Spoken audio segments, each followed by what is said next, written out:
Hello, আসসালামু আলাইকুম বন্ধুরা, কেমন আছেন? আশা করি ভালো আছেন, আমিও ভালো আছি। তো আমি নাজমা। তো আজকে একটা রেসিপি নিয়ে আসলাম।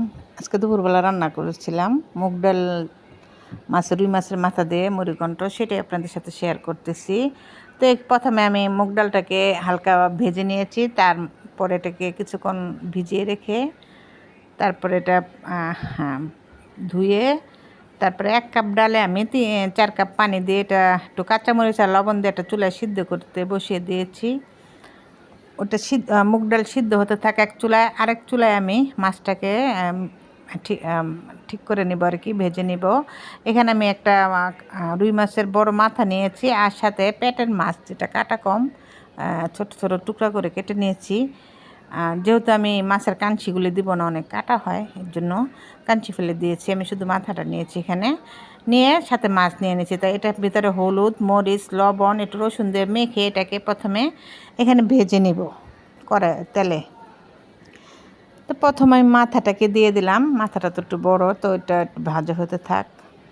কিছুক্ষণ ভাজার পরে এখন আমি মাছগুলোও দিয়ে দিচ্ছি, দিয়ে এটাকে সুন্দর করে আস্তে আস্তে করে একটু সুন্দর করে ভেজে নিব, উল্টে পাল্টে আর কি, আস্তে আস্তে করে যাতে সুন্দর করে কুক হয়ে যায়।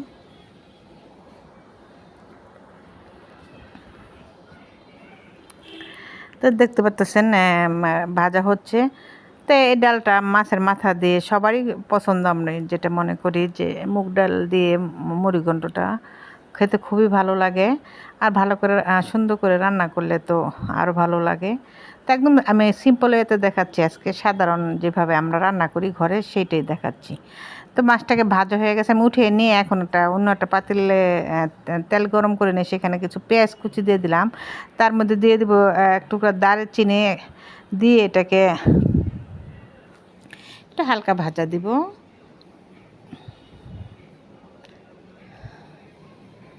দুটো এলাচিও দিয়ে দিছি, আর এটা হলো মাছ ভাজার তেলটা আমি দিয়ে দিলাম এখানে, দিয়ে এটাকে একটু হালকা ভাজা ভাজা করে এখানে আমি দারচিনি আর দুইটা এলাচি একটু থেতো করে দিয়ে দিছি। তার মধ্যে দিয়ে দিলাম পরিমাণ মতন, ডালে তেমন হলুদ লাগে না, একটু সামান্য হলুদ, আর 1 চামচের মতন মরিচের গুঁড়া, আর সাথে দিয়ে দিলাম আদা রসুন 1 চামচের মতন, দিয়ে এটাকে একটু ভালো করে কষিয়ে নিব।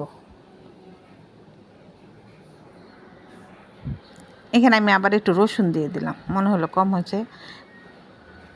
তো এভাবে একটু পানি দিয়ে কষিয়ে নিয়ে তার মধ্যে দিয়ে দিলাম মাছের মাথাটা, আর মাছগুলি সব দিয়ে যেভাবে মাছ ভুনা করি আমরা ঠিক সেভাবে কিছুক্ষণ ঢেকে একটু পানি দিয়ে তো এটাকে ভুনা করে নেব।